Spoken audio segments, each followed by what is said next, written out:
বিসমিল্লাহির রহমানির রহিম। Welcome back to my another video. প্রিয় শিক্ষার্থী, তোমরা থাম্বনেল দেখেই বুঝতে পেরেছো আজকের ভিডিওটি সপ্তম শ্রেণীর জন্য হতে যাচ্ছে। সপ্তম শ্রেণীর ইংরেজির ইউনিট 4 এর লেসন 7 সম্পর্কে আজকে আমি আলোচনা করব।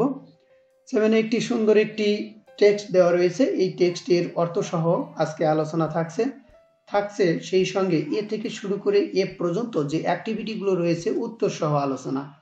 তার আগে ছোট্ট একটি রিকোয়েস্ট থাকবে, তুমি যদি আমার চ্যানেলে নতুন হয়ে থাকো তাহলে চ্যানেলটিকে সাবস্ক্রাইব করে দিয়ে পাশে থাকা বেল আইকনটি বাজিয়ে দিবে।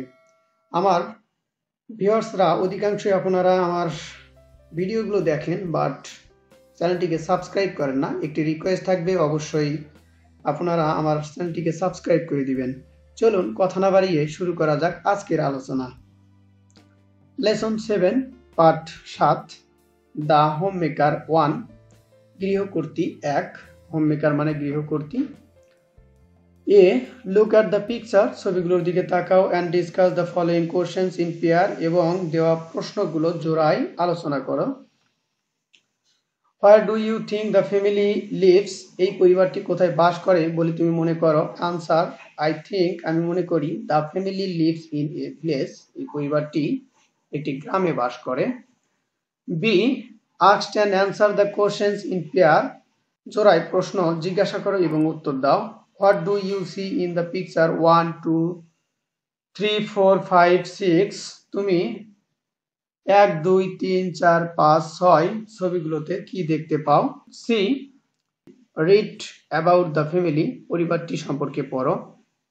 Mrs Najma and mister Zainul Ali live in a small village with their daughter, Mrs Najma এবং মিস্টার জয়নুল আলী ছোট্ট একটি গ্রামে তাদের কন্যাদের নিয়ে বাস করেন। Mitu aged 7 and Nitu aged 5, Mitu 7 বছর এবং নিতুর 5 বছর।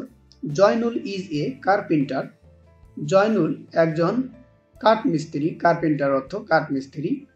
হি is hired by the villager to make chair table pira and other furniture, সে গ্রামের লোকদের চেয়ার টেবিল পিরা ও অন্যান্য আসবাবপত্র তৈরি করতে যায়।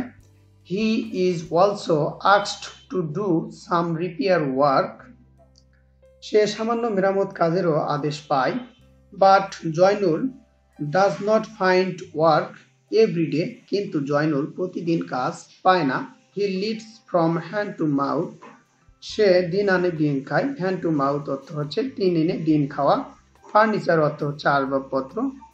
পীড়া হচ্ছে নিচু জাতীয় বসার কাঠের তৈরি আসবাব। এরপর রিপেয়ার মানে হচ্ছে মেরামত করা। Najma does all the work at home, Najma বাড়ির সমস্ত কাজ করে। ফ্রম মর্নিং টু নাইট, সকাল থেকে সন্ধ্যা পর্যন্ত। রেইন অর শাইন, রোদ বা বৃষ্টির মধ্যেই। সামটাইমস, কখনো কখনো। She sits with Mitu and Nitu, সে মিতু এবং নিতুর সহিত বসে। And teach them Bangla and English alphabets, সে তাদেরকে বাংলা ও ইংরেজি বর্ণমালা সহ আরও কিছু সংখ্যা শিক্ষা দেয়। They do not go to school, তারা স্কুলে যায় না। Najma could study only up to class 5, Najma পঞ্চম শ্রেণী পর্যন্ত পড়াশোনা করেছে। Zainul could not study, Zainul পড়াশোনা করতে পারেনি। Section D made to list of what Najma and Zainul do in the table below, নিচের টেবিলের মধ্যে নাজমা এবং জয়নুল কি করে তার একটি তালিকা তৈরি করো। এখানে দেখো দুইটি তালিকা তৈরি করতে বলছে, আমি লিখে রেখেছি। লিস্ট এ, তালিকা এ নাজমা, এখানে নাজমা যেগুলো করে সেগুলো লেখা রয়েছে। কুকস, রান্না করে। ওয়াশ ক্লথ, কাপড় ধোয়া। ক্লিনস হাউস, বাড়ি পরিষ্কার করা। হাস্ক পেডি, ধান মাড়াই করা। টিচ হার চিলড্রেন, তার শিশুকে শিক্ষা দেওয়া। টেকস কেয়ার ফ্যামিলি, পরিবারের যত্ন করা। ভিজিটস রিলেটিভস, আত্মীয় স্বজনের বাসায় যাওয়া। লিস্ট বি, তালিকা বি জয়নুল, এখানে জয়নুল যে কাজগুলো করে সেগুলো এখানে দেওয়া রয়েছে। মেক্স স্টুল, ছোট্ট যে পিঁড়ি সেগুলোকে তৈরি করে। মেক ফার্নিচার, আসবাবপত্র তৈরি করে। ডু স্মল রিপেয়ার ওয়ার্ক, ছোট্ট মেরামতের কাজ করে। ওয়ার্কস ইন দ্য ফিল্ড, মাঠে কাজ করে। মেক্স কোটস, এবং খাট তৈরি করে। মেইনটেইনস হিজ ফ্যামিলি, তার পরিবারকে সে নির্বাহ করে। Section E, match the phrases or words with their meaning, শব্দগুচ্ছ অথবা শব্দগুলো তাদের অর্থের সাথে মিলাও। Live from hand to mouth, দিন এনে দিন খায়, এটির সঙ্গে হবে spend all the money you earn on basic need, easy food and clothes, you can not save any money, অত্যাবশ্যকীয় প্রয়োজনে যেমন খাদ্য এবং বস্ত্রে তোমার অর্জিত অর্থ অপচয় হয়, তোমার কোনো সঞ্চয় থাকে না, সেক্ষেত্রে বলা হয় hand to mouth. Rain or shine, রোদ ও বৃষ্টি। In good or bad weather, এখানে ভালো অথবা খারাপ আবহাওয়ার কথা বলা হয়েছে। অ্যালফাবেট, বর্ণমালা। All the letters in a language, একটি ভাষার সবগুলো বর্ণ। ইলিটারেট, নিরক্ষর।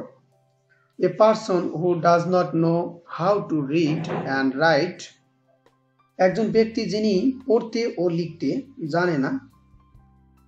Section F, first discuss in groups, প্রথমে দলে আলোচনা করো। অ্যান্ড দেন, তারপর write an answer to the question, এবং পরবর্তীতে এই প্রশ্নের উত্তর লেখো।